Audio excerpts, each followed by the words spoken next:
दोस्तों आज के इस वीडियो में हम लोग घातांकों का नियम सीखेंगे। तो घातांकों का नियम सीखने के लिए मैंने कुछ उदाहरण लिया हुआ है, तो हम लोग उदाहरण को हल करते समय सीखेंगे तो काफ़ी अच्छे से समझ आ पाएगा। तो सबसे पहले मैं आप लोगों को ये दिखा देता हूँ कि हम लोग किस तरह के प्रश्नों को हल करके घातांकों का नियम सीखेंगे।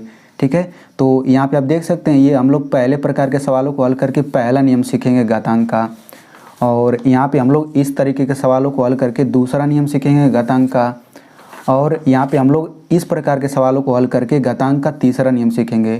हालांकि घातांक के कई सारे रूल होते हैं, लेकिन हम लोग इस वीडियो में जो घातांक का मेन रूल होता है हम लोग उसे बहुत ही बारीकी से समझेंगे। तो केवल हम लोग घातांक का 3 ही रूल नहीं समझेंगे, हम लोग इसके बाद 1-2 और रूल भी समझेंगे। तो आज की ये वीडियो आप लोगों के लिए काफ़ी महत्वपूर्ण है। तो चलिए सबसे पहले हम ये जान लेते हैं कि आखिर में घातांक होता क्या है। तो जैसे मान लीजिए यहाँ पे एक संख्या है 3, ठीक है, और इसी के ऊपर एक संख्या यहाँ पे लिखा गया है 2। यानी कि जब आपको इस तरीके से संख्या लिखा हुआ दिख जाए कि नीचे एक संख्या रहे और उसके ऊपर एक संख्या रहे, तो जो ऊपर वाली संख्या होती है इसी को हम लोग क्या बोलते हैं, इसी को हम लोग बोलते हैं घातांक। ठीक है, यानी कि ऊपर वाली संख्या को हम लोग बोलते हैं घातांक, इसी को हम लोग घातांक बोलें चाहे घात बोलें, दोनों एक ही चीज़ है। अगर आप इंग्लिश में बोलना चाहें तो इसको बोलते हैं एक्सपोनेंट, यानी कि घातांक या फिर घात को अंग्रेजी में एक्सपोनेंट भी बोल सकते हैं या फिर इसी को पावर भी बोलते हैं। और जो ये नीचे वाली संख्या होती है, जो नीचे वाली संख्या होती है इसको हम लोग बोलते हैं आधार। क्या बोलते हैं, इसको आधार बोलते हैं, इसको अंग्रेजी में हम लोग बोलते हैं बेस। तो आप हमेशा याद रखिएगा, जब भी आपको संख्या दिखे ऊपर नीचे लिखा हुआ तो नीचे वाली संख्या को आधार कहेंगे, ऊपर वाली संख्या को हम लोग घातांक या फिर घात कहते हैं। तो अगर संख्या इस तरह से लिखा हुआ आपको दिख जाए तो उसका रियल में मतलब क्या होता है ये समझना ज़्यादा ज़रूरी है। तो जैसे मान लीजिए यहाँ पे इसी को ले लेते हैं, 3 पर 2 ऐसे लिखा है, तो यहाँ पे मैं आपको ये भी बता देता हूँ इसको कैसे पढ़ा जाता है। जैसे मान लीजिए 3 पर 2 लिखा है तो इसको पढ़ेंगे 3 की घात 2 पढ़ेंगे। वैसे यहाँ पे अगर लिखा है 8 पर 4, मतलब 8 और 4 ऐसे अगर लिखा है तो इसको पढ़ेंगे 8 की घात 4, ऐसे पढ़ा जाता है। तो इसका मतलब क्या होता है ये हम लोग समझ लेते हैं। तो देखिए 3 पर 2 घात है तो इसका मतलब ये होगा कि 3 का 2 बार गुणा हुआ है, मतलब जितना घात होता है आधार का उतनी बार हम लोग गुणा करते हैं, वही इसका मतलब होता है। यानी कि 3 पर 2 घात का मतलब 3 गुणा 3 होगा, और इन दोनों का गुणा करेंगे तो कितना आएगा 9। यानी कि 3 पर 2 घात ये 9 के बराबर होगा, ये दोनों बराबर चीज़ है। यानी कि 3 पर 2 घात बराबर 9 है। यानी कि आप इसको इस तरह भी कह सकते हैं कि जो संख्या 9 है वही ये भी 9 ही संख्या, बस लिखने का तरीका बदल गया है घात के रूप में। वैसे यहाँ पे 8 पर 4 घात है तो इसका मतलब होगा 8 का 4 बार गुणा करेंगे, 8 का 4 बार गुणा करेंगे। ऐसे ही कुछ भी हो सकता है। जैसे मान लीजिए यहाँ पे 3 पर 3/2, इस पर अगर मान लेते 3 घात है तो चूँकि यहाँ पे आप देख सकते हैं कि नीचे वाली संख्या 3/2 हो जाएगी और ऊपर वाली संख्या 3, यानी कि आधार 3/2 हो जाएगा, घात 3 हो जाएगा। तो इसका भी मतलब वही होगा कि आधार का हम लोग 3 बार गुणा कर देंगे। तो आधार 3/2 है तो 3/2 3/2 3/2 हम लोग 3 बार गुणा करेंगे ना, क्योंकि घात 3 है। तो अब यहाँ पे गुणा कर लीजिए तो 3 तरीका। अब देखिए जब भिन्नों का गुणा होता है तो ऊपर ऊपर गुणा होता है और नीचे नीचे, यानी कि अंशों का अंशों में गुणा करते हैं, हरों का हरों में। तो गुणा करिए 3 तरीका 9, 9 3 27 बटा 2 दूना 4 दूना 8। यानी कि हम लोग कह सकते हैं कि 3/2 इस पर 3 घात जो है वो 27/8 के बराबर होता है। तो आई होप आपको समझ आ गया होगा कि इस तरह से जब लिखा रहता है उसका मतलब क्या होता है। तो यहाँ पे हम एक चीज़ और समझ लेते हैं कि क्या ऊपर वाला घातांक या फिर ऊपर वाला घात कभी माइनस में भी होता है। जैसे यहाँ पे लिख देता हूँ 3 पर -2 घात, ठीक है, तो इसका क्या मतलब होगा। तो इसको हम ये नहीं कहेंगे कि 3 का हम लोग -2 बार गुणा करेंगे। अरे भाई -2 बार कभी होता ही नहीं है, हमेशा गिनती वाला बार होता है। जैसे 1 बार 2 बार 3 बार, मतलब गिनती के बाद बार लगता है ना, कभी आपने सुना नहीं होगा कि -2 बार। तो देखिए 3 पर -2 घात, इसका रियल में मतलब ये होता है 1/3 पर 2 घात। यानी कि इसको आप लोग इस तरह समझिए कि अगर जब भी ऐसे लिखा हुआ दिख जाए तो उसको हम 1 बटा अपने मन से करेंगे, फिर नीचे लिख देंगे, और घात अगर माइनस है तो प्लस कर देंगे बस। यानी कि ये और ये दोनों बराबर चीज़ है। यानी कि 3 पर -2 घात 1/9 के बराबर, यानी कि 1/9 जो ये भिन्न है ये इसी के बराबर है। अब यहाँ पे एक चीज़ और समझ लेते हैं। जैसे मान लीजिए अगर यहाँ पे 4 पर 2 घात है तो इसको भी हम लोग ऐसे ही लिख सकते हैं, 1 बटा लिख सकते हैं 4 पर -2 घात। यानी कि कुछ भी अगर ऐसे घात के रूप में लिखा गया है तो हम लोग उसको 1 करके नीचे लिख देंगे, और अगर घात माइनस है तो प्लस हो जाएगा, प्लस है तो माइनस हो जाएगा, ठीक है ना। जैसे यहाँ पे -2 था तो यहाँ +2 हो गया है, यहाँ +2 था तो -2 हो गया है। ऐसे कुछ भी हो सकता है। जैसे मान लीजिए 1/3 पर 8 घात है, तो इसको अगर हम लिखना चाहें तो ऐसे लिख सकते हैं, चूँकि 1 है ना तो ऊपर 3 पर -8 घात ऐसे भी लिख सकते हैं। और अगर यहाँ पे 1/6 पर -7 घात है तो जब ये ऊपर जाएगा तो 6 पर +7 घात हो जाएगा, ठीक है। तो माइनस वाले का रियल मतलब यही सब होता है। तो आई होप आपको बेसिक चीज़ें समझ आ गया होगा। चलिए अब हम लोग सवालों को हल करके रूल समझते हैं। तो सबसे पहले हम लोग इस सवाल को हल करेंगे। तो देखिए आपको ऐसे ही पूछ सकता है कि निम्नलिखित के मान ज्ञात कीजिए या फिर सरल कीजिए, दोनों बात बराबर है। तो 2 पर 3 घात गुणे 2 पर 4 घात, तो इसको कैसे हल करेंगे देखिए। तो इसको हल करने के लिए सबसे पहले हम लोग बिना रूल के इसको लगाएंगे, यानी कि जो घातांक का नियम होता है हम लोग घातांक के नियम का प्रयोग नहीं करेंगे, बिल्कुल वैसे ही सामान्य नियम से लगाएंगे। तो देखिए 2 पर 3 घात मतलब 2 का कितने बार गुणा करेंगे, 3 बार, 2 गुणा 2 गुणा 2, 3 बार गुणा हो गया। यहाँ गुणा है तो गुणा लिख लेते हैं। फिर 2 पर 4 घात, तो 2 का 4 बार गुणा करेंगे, 1 2 3 4, अब गुणा कर लेते हैं। अब यहाँ पे ये देखिए, अब यहाँ पे हम लोग चाहें तो 2 का पूरा गुणा करते जाएं, जो आएगा वही लिख देंगे, वही आंसर हो जाएगा। या फिर यहाँ पे देखिए 2 कितनी बार आ रहा है, 1 2 3 4 5 6 7, 2 7 बार आ रहा है, तो हम लोग 2 पर घात 7 इतना लिख सकते हैं। यानी कि इसको हल करने पर क्या यही आंसर हो जाएगा। तो यहाँ पे आप देख सकते हैं कि इसको हल करने के लिए यहाँ पे 2 दुआया है और घात 3 और 4 है, तो अगर हम घातों को जोड़ दें तो 7 तो ऐसे ही आ जाएगा, तो हमें ये सब करने की ज़रूरत ही नहीं है। यानी कि ये बेसिक रूल है। तो यहीं से हमारा एक नियम बन जाता है कि जब भी हम लोग घाती रूप में 2 संख्या लिखा रहे और अगर उन दोनों का गुणा किया जाता है और यहाँ पे आधार अगर दोनों का समान रहता है तो घात जुड़ जाता है। यहाँ पे आप देख सकते हैं दोनों में आधार 2 है, आधार 2 है। तो यहाँ पे इसको सिंपल तरीके से आधार 2 है तो हम आधार 2 लिखेंगे और घातों को जोड़ देंगे, 3 + 4 तो कितना आ जाएगा, 2 पर 7 घात। यानी कि यहीं से हमारा नियम बन जाता है। और ये नियम कैसे बना है आप यहाँ पे देख सकते हैं, हम लोग विस्तार से हल किए हैं तो कैसे आ रहा है। तो अगर आप नियम जानते हैं तो केवल इसके बाद यही सब प्रोसेस कर देंगे, यहीं पे आपका ये आंसर आ जाएगा। अगर आप नियम नहीं जानते तो आप लोग विस्तार से करके लगाएंगे तब भी आंसर आ जाएगा। तो आई होप आपको ये चीज़ें समझ आ गया होगा। चलिए हम लोग इसको हल करते हैं। तो यहाँ पे देखिए 3 पर 2 घात है गुणे 2 पर 3 घात, तो इन दोनों में देखा जाए, मान लीजिए हम घातांक का नियम लगाना चाहते हैं तो यहाँ पे आधार 3 है, यहाँ पे आधार 2 है, तो आधार दोनों का अलग अलग है ना, तो हम लोग यहाँ पे घातांक का नियम नहीं लगा सकते हैं। तो हम लोग क्या करेंगे, यहाँ पे हम लोग बेसिक नियम लगाएंगे। तो यहाँ पे देखिए 3 पर 2 घात है, तो इसका मतलब क्या होगा कि 3 का 2 बार गुणा हुआ है, यहाँ पे 2 का 3 बार गुणा हुआ है, तो 2 का 3 बार गुणा कर लेते हैं। अब यहाँ पे सभी का गुणा कर लेते हैं, तो 3 3 9 हो जाएगा, 2 दूना 4 दूना 8, यानी कि 9 8 72, यानी कि 72 ही इसका आंसर हो जाएगा। वैसे यहाँ पे मैं आपको एक और सवाल दे देता हूँ। मान लीजिए यहाँ पे 3 पर 4 घात हो गया गुणे 3 पर 8 घात हो गया, तो इसको हल करने के लिए क्या करेंगे, देखेंगे दोनों का आधार 3 दोनों का आधार समान है, तो आधार लिख लेंगे, घातों को जोड़ देंगे, तो 4 8 12, यानी कि इसका आंसर इतना आ गया, ठीक है।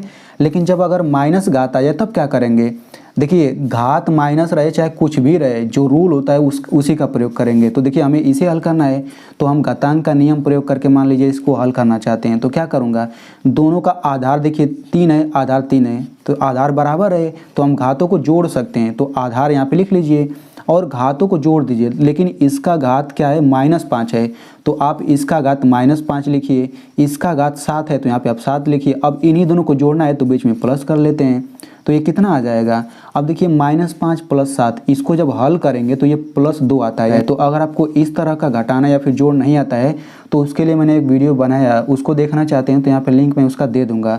तो इस तरीके से इसका आंसर इतना आ जाएगा, ठीक है। तो इसको आप चाहें तो 3 पर 2 घात है तो 3 3 9 भी इसका आंसर लिख सकते हैं। देखिए जब घात छोटा रहता है तो उसको हम अंकों में भी लिख सकते हैं, लेकिन जब घात बड़ा रहता है तो गुणा करने में ज़्यादा टाइम लगेगा ना, तो हम लोग केवल इतना ही आंसर बोल देते हैं। चलिए हम लोग इसको हल कर लेते हैं। तो यहाँ पे देखिए आधार 6, तो आधार तो दोनों का सेम है, तो आधार लिख लेंगे। अब घातांकों को जोड़ेंगे ना, तो जोड़ दीजिए, तो -3 है फिर -5 है। अब इन्हीं दोनों को जोड़ना है तो बीच में प्लस कर देंगे। तो देखिए जैसे ही प्लस करेंगे 2 चिन्ह हो गया ना, तो इसको कोष्टक में कर लेते हैं, तो ये हो जाएगा 6 -3। अब देखिए प्लस माइनस का यहाँ पे गुणा होगा तो -5 हो जाएगा। तो इस तरह से 6 पर घाते -3 -5, इसको जब हल करेंगे ना तो कितना आएगा, -8 आएगा। तो इस तरीके से इसका आंसर इतना आ गया। तो आई होप आपको पहला रूल बहुत ही अच्छे से समझ आ गया होगा। चलिए अब हम लोग दूसरा रूल सीखते हैं। तो दूसरा रूल सीखने के लिए सबसे पहले हम लोग इस पहले प्रश्न को हल करते हैं। तो देखिए यहाँ पे 5 पर 8 घात है, 5 पर 6 घात है, ठीक है। तो इसको हम लोग बिना रूल के अभी सबसे पहले समझेंगे। तो देखिए 5 पर 8 घात है तो हम लोग 5 का 8 बार गुणा करेंगे। 1 2 3 4 5 6 7 8 इन सब का हम लोग गुणा करते हैं। क्योंकि 5 पर 8 घात है ना, तो 5 का 8 बार गुणा हो गया, बटा है तो बटा लिखेंगे। अब 5 का 6 बार गुणा करेंगे तो 1 2 3 4 5 6, तो इनका हम लोग 6 बार गुणा कर लेते हैं। अब यहाँ पे देखिए ऊपर 5 8 बार आया है, नीचे कितने बार 6 बार आया है, तो हम लोग ऐसे काट सकते हैं ना। तो देखिए 1 5 से 1 5 कटा, ये कटा, फिर ये कट गया, ये कट गया, ये कट गया और ये कट गया। तो 5 कितनी बार बचा, तो यहाँ पे हम लिख लेते हैं 5 गुणे 5, 5 2 बार बचा, तो इसको हम 5 पर 2 घात नहीं लिख सकते हैं, ठीक है। तो 5 पर 2 घात यही क्या हो जाएगा, यही आंसर हो जाएगा। तो यहीं से एक रूल बन जाता है। आप यहाँ पे ध्यान से देखिए। अब यहाँ पे देखिए दोनों 5 5 है आधार दोनों का, तो 8 में से अगर हम 6 घटा दें तो 2 नहीं आ जाएगा। तो ये सब करने की ज़रूरत ही क्या है। यानी कि जब भी ऐसे अगर घाती रूप में लिखा हुआ रहे और भाग अगर आ जाए दोनों का, तो हम लोग क्या करते हैं, आधार को एक बार लिख लेते हैं और घातों को घटा देते हैं। 8 में से 6 घटेगा, कितना आएगा 5 पर 2। तो अगर हमें नियम पता है तो हम लोग इसके बाद यही सब करके डायरेक्ट आंसर ला देंगे। लेकिन अगर नियम नहीं पता है तो हम लोग इस तरह विस्तार से लगाएंगे। तो अब आपको समझ आ गया होगा कि ये रूल कैसे बना है, ठीक है। तो बिल्कुल वैसे ही हम लोग इसको लगाते हैं, ठीक है। तो इसे लगाने के लिए सबसे पहले बिना रूल के हम लोग लगाएंगे, उसके बाद हम घातांक का नियम लगाएंगे। तो यहाँ पे मैं नियम सबसे पहले बता देता हूँ कि जब ऐसे घाती रूपों में भाग दिया जाता है और ऊपर नीचे दोनों का अगर आधार समान रहता है, तो हम लोग क्या करते हैं, केवल घातों को घटा देते हैं। मतलब आधार को लिख लेते हैं, फिर घातों को घटा देते हैं, जो आता है वही आंसर हो जाता है। अब इसको हल कर लेते हैं। तो 3 पर 5 घात है, यानी कि 3 का कितने बार गुणा करेंगे, 5 बार। तो 1 2 3 4 5 गुणा कर लेते हैं पूरे का बटा। 3 पर 7 घात, 3 का 7 बार गुणा करते हैं। 1 2 3 4 5 6 7 इनका गुणा कर लेते हैं, ठीक है। अब यहाँ पे हम लोग काट पीट लेते हैं। तो 1 3 कटा, ये 3 कटा, ये कटा, ये कटा, ये कटा, तो ऊपर कुछ भी नहीं बचा तो 1 बच जाता है, ठीक ना। तो ऊपर 1 बचा, फिर बटे नीचे क्या बचेगा 3 3 3 2 बार बचा, तो 3 पर 2 घात नहीं लिख सकते हैं। तो इस तरीके से इसको हल करने पर ये आंसर आ गया, ठीक है। या फिर इसको हम लोग इस तरह भी कह सकते हैं, 3 पर 2 घात है ना, ऊपर जाएगा कितना आ जाएगा 3 पर -2। अब हमने पीछे ये रूल समझा हुआ है, ठीक है ना। अब यहाँ पे देखिए, अब हम मान लीजिए यही नियम लगाना चाहते हैं, तो क्या करेंगे, देखिए ऊपर वाला जो घाती रूप है उसमें आधार 3 है, नीचे वाले में भी आधार 3 है। तो जब आधार बराबर है तो चूंकि भाग भी है तो घटा देंगे ना। तो आधार एक बार मैंने लिख दिया, अब घातों को घटा देते हैं। तो ऊपर 5 है तो 5 लिखिए, नीचे 7 है तो 7 लिखिए। अब यहाँ पे माइनस लगा दीजिए बस। तो कितना आ जाएगा, 3 आ जाएगा। अब देखिए छोटी संख्या में से बड़ी संख्या घटा दे तो माइनस में आता है, तो 3 पर -2 घात हो गया और यही आंसर हो जाएगा। तो आप देख सकते हैं, चाहे आप किसी भी तरीके से लगाएं आंसर सेम आएगा। देखिए मैंने यहाँ पे घातांक का नियम लगाया तब भी आंसर आ गया, और यहाँ पे मैंने उस तरह से लगाया विस्तार से तब भी आंसर आ गया। तो आपकी जो मर्जी जैसे चाहें वैसे लगाएं। अब मान लीजिए इसको हम लोग हल करना चाहते हैं, तो यहाँ पे हम लोग नियम के साथ लगाएंगे घातांक का नियम। तो देखिए यहाँ पे आधार 4 है, यहाँ पे आधार 4 है, आधार समान है तो आधार हम लोग यहाँ पे लिख लेंगे। अब हमें पता है कि जब बटा रहता है तो घात घट जाता है, तो ऊपर वाला घात -3 लिखेंगे, नीचे वाला घात -5 लिखेंगे। अब बीच में माइनस लिखेंगे तभी तो घटेगा, तो बीच में माइनस लिखते ही देखिए यहाँ पे डबल माइनस हो गया, तो यहाँ पे इसको कोष्टक में कर लेंगे। अब इसी को हल कर लेते हैं, तो 4 हो जाएगा -3। अब माइनस का गुणा करेंगे तो प्लस हो जाएगा यहाँ पे 5। देखिए आप लोग उस वीडियो को ज़रूर देखिएगा, अगर आपको ये सब नहीं आता माइनस का गुणा करेंगे प्लस होगा, ये कैसे हल किया जाता है, उसके लिए आप लोग वो वीडियो ज़रूर देख लीजिएगा। डिस्क्रिप्शन में मैं उसका लिंक दे दूँगा। तो इसको हल करेंगे, कितना आएगा, 4 पर 5 में से 3 घटेगा 2, तो इस तरह से इसका आंसर कितना आ गया 4 पे 2 घात बस। अब मान लीजिए इसको हल करना चाहते हैं तो क्या करेंगे, आधार 12 समान है तो आधार लिख लेंगे, ऊपर वाला घात -3 है, नीचे वाला घात 5 है। अब घटाना रहता है तो बीच में माइनस कर देंगे। अब ये हो जाएगा 12 माइनस रहता है जुड़ जाता है, तो 5 3 8 हो जाएगा, लेकिन चिन्ह माइनस का ही लगता है। तो इस तरह से इसका आंसर ये आ गया, ठीक है। अब यहाँ पे इसको हल कर लेते हैं। तो देखिए यहाँ पे मेन बटा है, इसमें आधार 3/7 है, इसमें भी आधार 3/7 है, तो दोनों का आधार तो समान ही है। तो आधार यहाँ पे लिख लिया हमने और घातों को अब घटा देते हैं, तो 8 - 2 कितना आ जाएगा 3/7, और इस पर 8 में से 2 घटेगा कितना आएगा 6। तो इस तरह से इसका आंसर ये आ गया। अब यहाँ पे एक चीज़ और समझ लेते हैं। मान लीजिए कि आधार अलग अलग आ गया, जैसे मान लीजिए यहाँ पे 3 पर 4 घात आ गया, फिर बटा यहाँ पे 2 पर 3 घात आ गया मान लेते हैं। तो देखिए दोनों का आधार अलग अलग है ना, इसका आधार 3 है, इसका आधार 2 है, तो इसको कैसे हल करेंगे? तो सिंपल तरीके से हल करेंगे। 3 पर 4 घात है तो 3 का हम लोग यहाँ पे 4 बार गुणा कर लेते हैं, बटे 2 पर 3 घात है तो हम लोग 2 का 3 बार गुणा कर लेते हैं। अब हल कर लेते हैं तो 3 त्रिका 9, 9 त्रिक 27, 27 तियाँ 81, बटे 2 दूना 4, 4 दूना 8। तो इसका आंसर कितना आ गया, आ जाएगा इतना ही, ठीक है ना। तो आई होप आपको ये दूसरा नियम भी समझ आ गया होगा। चलिए अब हम लोग तीसरे नियम को समझते हैं। तो देखिए यहाँ पे हम लोग पहला प्रश्न हल करें तो देखिए 3 पर 2 घात है और यहाँ पे कोष्टक लगा है, फिर पूरे पर 4 घात है। तो जब भी आपको इस तरह का सवाल दिखे ना तो इसको हम लोग कैसे हल करेंगे, देखिए ध्यान से। तो 3 पर 2 घात है और यहाँ पे पूरे पर 4 घात है, तो यहाँ पे आप देख सकते हैं कि घात है यहाँ पर भी और यहाँ पर भी घात है। तो जब दो दो घात ऐसे आ जाता है और बीच में दोनों के कोष्टक रहता है तो हम लोग क्या करते हैं, घातों का गुणा हो जाता है। यानी कि यहाँ पे ये हो जाएगा 3 और यहाँ पे घातों का गुणा कर देंगे, ये कोष्टक हट जाएगा। तो 2 गुणा 4 तो कितना आ जाएगा, 3 पर 4 दूना 8, यानी कि यही जो होगा इसका आंसर हो जाएगा। अब वैसे ही मान लीजिए इसको हल करना चाहते हैं तो यहाँ पे देखिए 4 पर 3 घात है और पूरे पर -5 घात है। तो यहाँ पे 4 तो लिखेंगे ही लिखेंगे, अब घातों का गुणा कर देंगे तो घात इसका 3 है और गुणा इसका घात -5 है। तो ये कितना आ जाएगा, 4 पर 3 5 15, -15 आ जाएगा, क्योंकि माइनस है ना। तो इस तरह से इसका आंसर 4 की घातें -15 आ जाएगा। अब वैसे हम लोग इसको हल कर लेते हैं। तो इसको कैसे हल करेंगे, देखिए।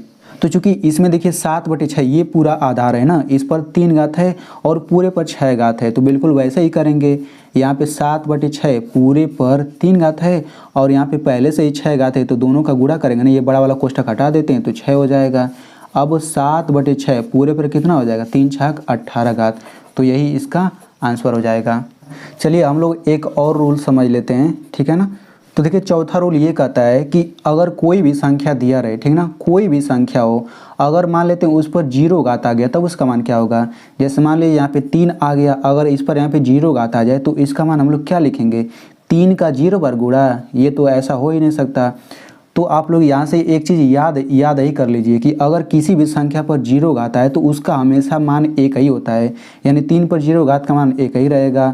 वैसे ही अगर हम मान लीजिए -3 कर लेते हैं, ऋणात्मक संख्या, इस पर 0 घात है तो इसका भी मान एक ही होगा। और यहाँ पे भिन्न के रूप में देख लेते हैं, मान लीजिए 2/3 हो गया, यहाँ पे पूरे पर घात 0 है तो इसका भी मान क्या होगा, इसका भी मान एक ही होगा। कोई दशमलव वाली संख्या ले लेते हैं, मान लेते 3.2 हो गया, इस पर अगर 0 घात है तो उसका मान भी एक ही होगा। यानी कि किसी भी चीज़ पर अगर 0 घात है तो उसका मान हमेशा एक ही होता है। तो आई होप आपको ये भी रूल समझ आ गया होगा। चलिए अब मैं आपको एक सवाल देता हूँ जिसका जवाब आपको कमेंट में लिखना है। 5 पे 6 घात गुणा 5 पर -12 घात।